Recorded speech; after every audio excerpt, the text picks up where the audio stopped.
तो हमने पिछली वीडियो में ओवरी पढ़ लिया था, अब पढ़ते ओविडक्ट। ओविडक्ट को हम क्या कहते हैं? फेलोपियन ट्यूब भी कहते हैं। It is also called fallopian tube.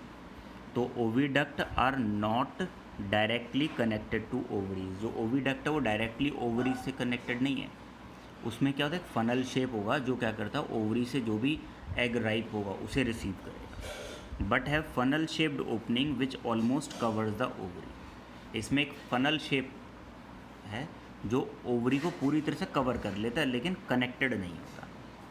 अब जो फर्टिलाइजेशन होगा एग का वो कहाँ पे होगा? ओविडक्ट में, मिडल ऑफ द ओविडक्ट में जनरली होता है fertilization. The fertilization of egg और ovum takes place in oviduct. Sperm fertilizes the egg in oviduct. तो कौन फर्टिलाइज करेगा स्पर्म? कहाँ पे?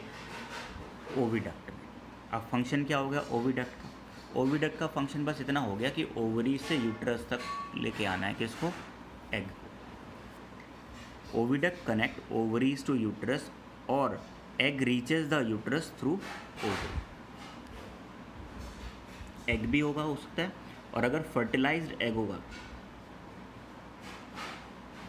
फर्टिलाइज्ड एग भी कहते हैं, उसी के थ्रू आएगा। किसके? उसके फेलोपियन ट्यूब के थ्रू आएगा। कहाँ तक? यूट्रस तक। अब आ जाते हैं यूट्रस।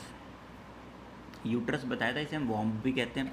ये वो प्लेस है जहाँ पे बच्चे को क्या जाता है? पूरी डेवलपमेंट एंड ग्रोथ होता है। कहाँ पे?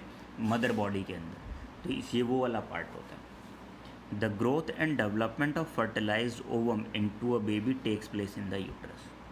पूरा बेबी का जो, अब पता नहीं बेबी है या बेबा है, वो तो पैदा होने के बाद ही पता चलता है, तो 15-20 साल बाद पता चलता है। बच्चा अगर अच्छा निकल गया तो बेबी था, और अगर रावण निकल गया या कहते हैं सुरपड़खा निकल आई तो कहते हैं बेबा हो गया। नहीं, तो वो अलग बात है, वो बाद में पता चलता है। ठीक है। हाँ, अगर पहले से ही पता होता ना कहते हैं बच्चा कहते हैं बेबी है या बेबा है, ठीक है, तो बस उसमें मज़ा आ जाता, पेरेंट्स पालते ही नहीं उसे। The growth and development of fertilised ovum into a baby takes place in uterus. कहाँ हो रहा है ग्रोथ एंड डेवलपमेंट? पूरा यूट्रस में हो रहा है। अब यूट्रस का फंक्शन क्या होगा?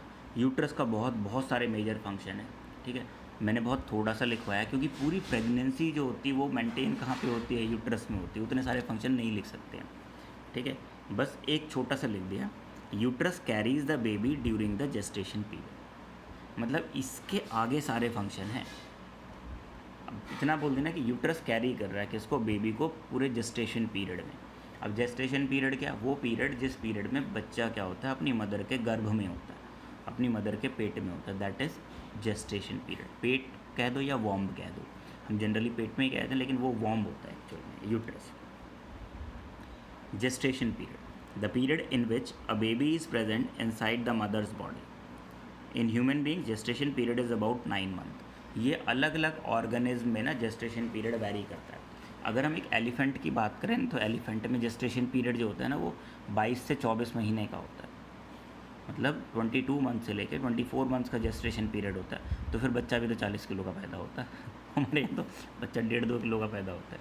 भाई ऑब्वियस सी बात है, अगर 40 किलो का बच्चा बनना है तो उसके लिए टाइम तो लगेगा। अगर 1.5-2 किलो का बच्चा 9 महीने में तैयार हो तो 40 किलो का बच्चा अगर 24 महीने में तैयार हो तो बहुत कम टाइम है वो। इससे कितना करीब एक नॉर्मल ह्यूमन बेबी से कितना 40 टाइम्स बेबी पैदा होता है। ठीक, तो एलिफेंट्स में जेस्टेशन पीरियड कितना? 22 से 24 मंथ का।